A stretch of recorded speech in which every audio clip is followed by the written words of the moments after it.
sekarang ni, saya dan kawan-kawan saya di Muda sedang berada di mahkamah bersolidariti bersama Syed Saddiq, iaitu Presiden Parti Muda. Kami bersolidariti dengan dia bukan nak tunjuk kekuatan dia sebagai seorang Presiden Parti, tetapi bila seorang tu tengah menghadapi waktu yang susah, kehadiran kawan-kawan boleh memberi sokongan moral, menaikkan semangat dan meringankan hati yang sukar. Tak patut sesiapa pun menghadapi waktu-waktu susah bersorangan. Tetapi ini juga bermaksud yang sekarang, masa saya tengah rekod ni, saya masih tak tahu sama ada dia bersalah ataupun tak bersalah.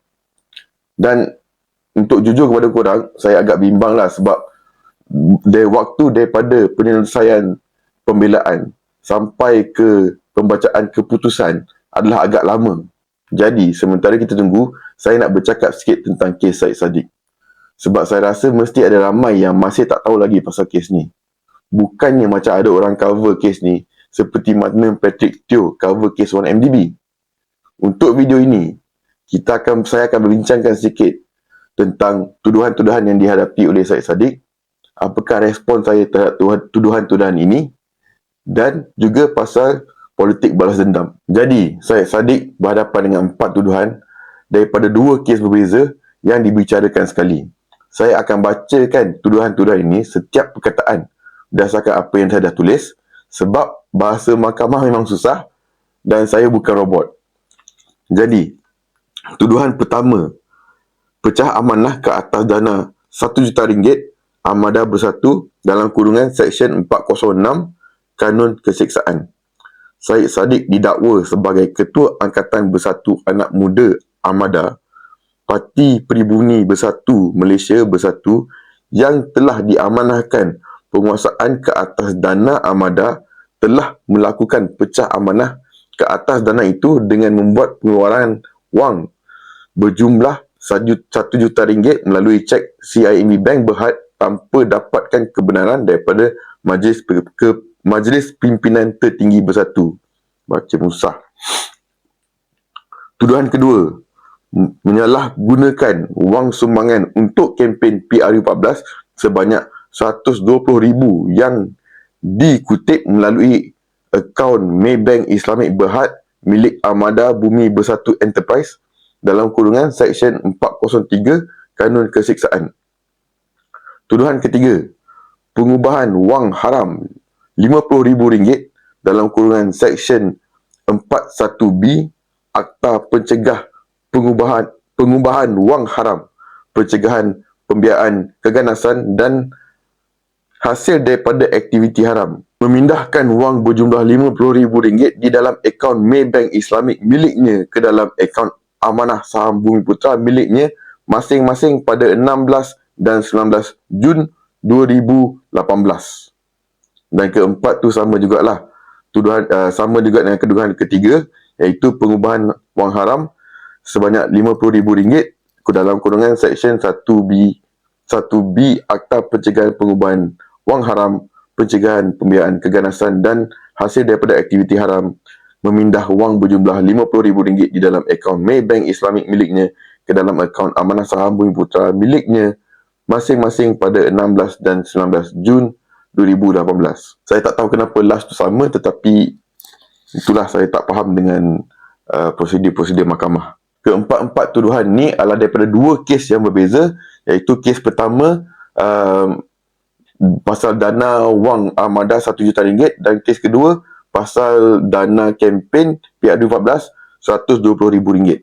Jadi untuk tuduhan pertama, iaitu RM1 juta duit Armada tu, benda yang korang kena faham ialah duit ni bukan digunakan untuk bayar benda-benda peribadi Syed Saddiq.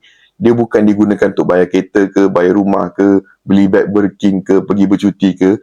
Duit ni digunakan untuk aktiviti-aktiviti kebajikan Armada sewaktu COVID, masa bulan puasa dan hari raya.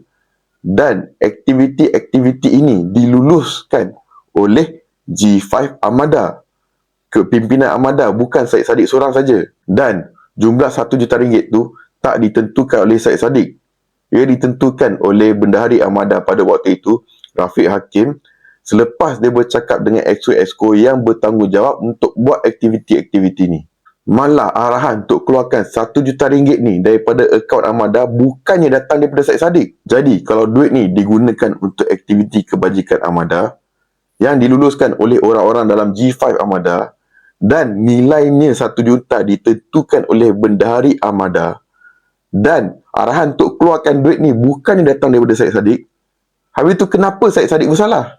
Untuk tuduhan kedua, iaitu RM120,000 untuk pendanaan kempen PRU14, keadaannya adalah lebih rumit. Tak banyak, sikit je. Jadi, saya akan terangkan seringkas boleh supaya korang boleh faham. Untuk bertanding dalam pilihan raya, calon memerlukan duit. Maksimum untuk bertanding dalam kerusi parlimen ialah RM200,000. Duit banyak tu ialah jumlah yang sangat banyak untuk seorang yang berumur 26 ke 25 tahun. Jadi, untuk bertanding, Syed Saddiq mengeluarkan duit daripada akaun ASB yang dia yang punya. Dan duit ni digunakan untuk membayar kos-kos pilihan raya. Kemudian, dia buat 2 event fundraising iaitu Fundraising Battle for Johor dan Makan Amal Muar untuk bayar balik akaun ASB dia tu. Tetapi, nak buat fundraising ni kena ada peraturan. Kita tak boleh main masuk akaun mana-mana je. Jadi, dia masukkan duit fundraising tu ke dalam akaun AB. Bukan AB Lim, tetapi Armada Bumi Bersatu Enterprise. Ini adalah akaun bukan rasmi untuk Armada dan Bersatu. Dan diorang dah sediakan akaun ni untuk fundraising. Maksudnya, akaun ni dah dikosongkan. Jadi duit yang ada kat dalam tu nanti duit fundraising tu saja. Dan daripada duit fundraising ni lah, dia guna untuk bayar balik ASB akaun yang dia punya. Dan kalau korang sekarang tengah fikir, tak adalah rumit sangat benda ni. Itulah poin dia sebenarnya. Semua dokumen dan resit-resit dah pun diserahkan kepada orang-orang yang patut ada dokumen dari resit-resit ni untuk tengok. Kenapa susah sangat nak tahu dia bersalah ke tak? Jadi, itulah fakta-fakta kes Mahkamah Syed Saddiq ni. Dan dia tak sama macam kes-kes rasuah Najib ke, Zahid ke. Sebab dia tak pakai duit-duit ni untuk peribadi dia. Dan perangai dia pun masa perbicaraan ni tak macam orang yang bersalah. Dia tak pernah ponteng mahkamah, tak pernah ambil MC, tak pernah jatuh sakit, tak pernah pergi bercuti nak jumpa saudara mara. Setiap kali dia kena pergi mahkamah, dia pergi mahkamah. Sebab dia nak habiskan kes ni cepat. Sebab dia tahu dia betul. Berani kerana benar. Jujurlah saya cakap, bila kita tengok balik fakta-fakta kes ni tak ada kena-mengena dengan rasuah. Sebab kenapa dia didakwa ialah sebab dia tak sokong Tan Sri Muhyiddin Yassin sebagai Perdana Menteri semasa dia disiasat oleh SPRM. Pegawai yang menyiasat dia, di manakah pendirian dia? Adakah dia sokong Tan Sri Muhyiddin Yassin ke tak? Kenapa pegawai tu kena tanya soalan tu dalam siasatan untuk kes rasuah? Dengan mak dan ahli keluarga dia pun diugut. Ini bukan siasatan rasuah. Ini adalah balas dendam politik. Diorang cuba untuk menakutkan Syed Saddiq supaya dia menyokong Tan Sri Muhyiddin sebagai Perdana Menteri. Dan sekarang, diorang cuba menakutkan muda dengan melambat-lambatkan keputusan. Dan mungkin ada orang fikir kalau Syed Saddiq masuk penjara, didapati bersalah, muda akan hancur. Tetapi, macam Syed Saddiq, kami tak takut. Sebab kami tahu apa yang kami buat tu benar. Berani kerana benar. Jadi ingat, saya sekarang ni tak tahu lagi keputusan dia bersalah ataupun tak. Tetapi, apa-apa pun keputusan dia, muda masih akan ada. Muda masih akan bergerak. Sebab kami tak takut. Kami berani kerana kami benar. Terima kasih banyak kerana menonton. Tolong subscribe, like dan komen. Dan yang paling penting, share kepada kawan-kawan. Walaupun nampak macam benda ni kecil, tapi ia banyak bantu saya untuk mengembangkan channel ni. Dan kalau korang nak sertai perjuangan muda, macam biasa, saya akan letakkan link untuk borang sertai muda di dalam description box di bawah. Sekian, terima kasih.